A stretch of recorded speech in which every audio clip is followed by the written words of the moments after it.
the world is getting to know the first American Pope as he takes the helm of the Catholic Church. And this morning, Leo XIV celebrated his first Mass since being chosen as pontiff.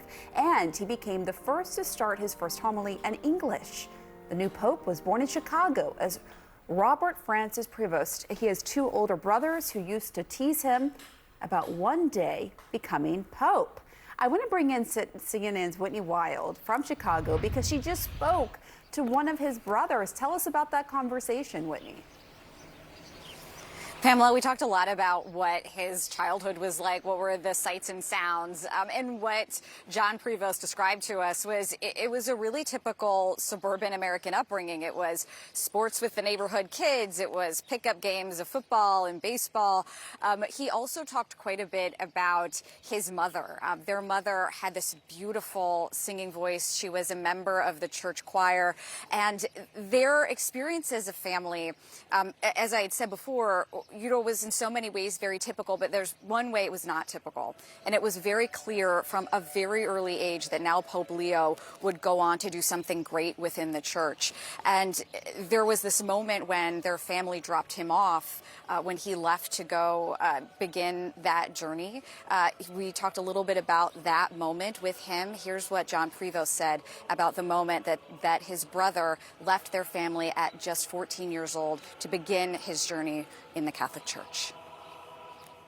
It's bittersweet in the sense that when we dropped him off for a freshman year of high school, the ride home was very sad in the sense that, like you just said, he's leaving, he's gone. We'll see him once in a while. Now it's even worse in the sense that will we ever get to see him unless we go over to Rome? You know what I mean? Like last year as Cardinal, the Pope said, go take 4 weeks. So here he was. I don't think we're going to have that anymore. How does that feel as a brother? It's hard. Yeah, it's hard. He now belongs to the rest of the world, and that's one thing that John Prevost is coping with at this moment.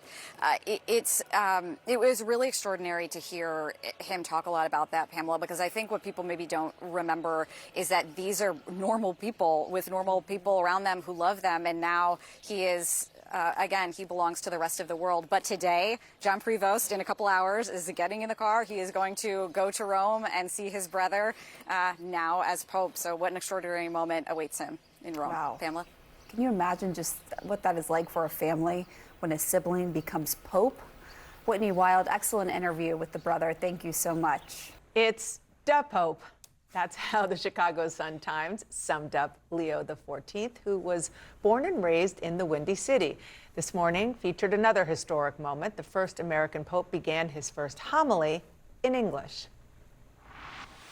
Begin with a word in English, and the rest is in Italian. But I want to repeat the words from the responsorial psalm. I will sing a new song to the Lord because he has done marvels.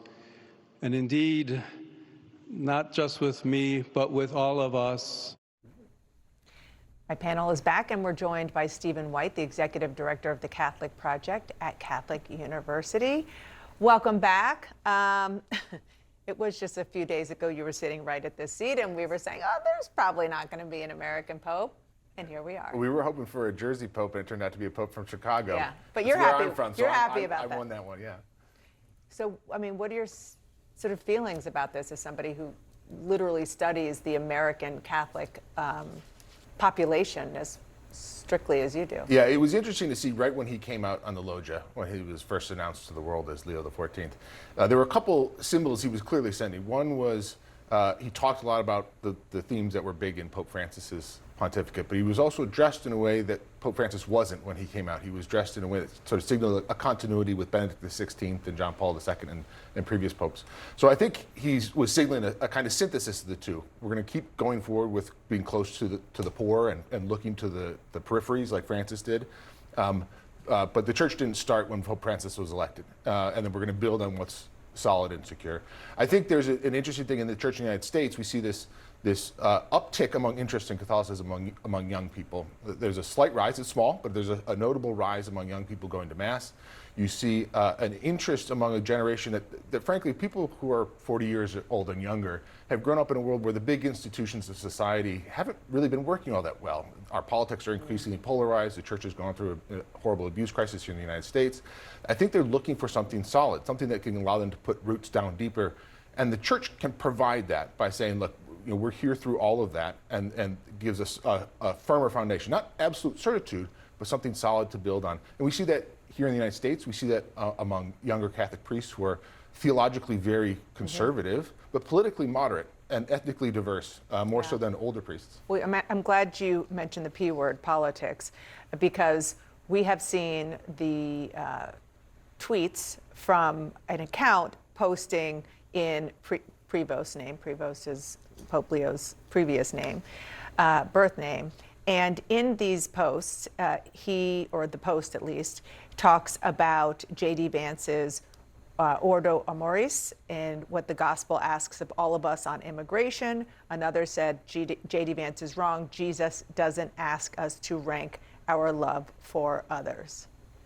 Yeah, I mean, again, as you said, it's an account that looks like it's being posted by the new pope, but across the board, it's taking a very different position than what the Trump administration is taking. Very similar to Pope Francis, in saying that that countries like the U.S. should be welcoming to refugees, should be welcoming to immigrants and migrants. Because we heard Pope Francis basically say he was not necessarily on board with this administration's deportation or immigration policy.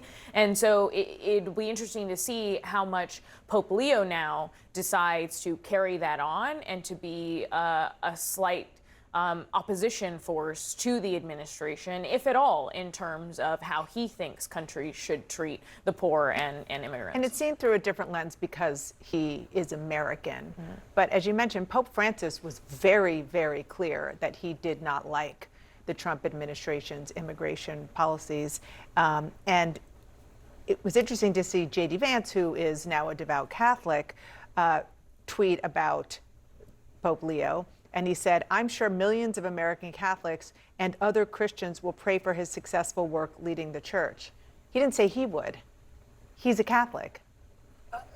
I'll give him a little leeway here and assume that he is as a Catholic. I mean, also as a Catholic, regardless of our personal views of the Pope's very specific personal positions, we tend to pray for the Pope and hope for his success, just as I think Americans probably do for their president in general. I think that, your point about younger people, the uptick there, Washington has always been a fascinating dynamic in Catholicism.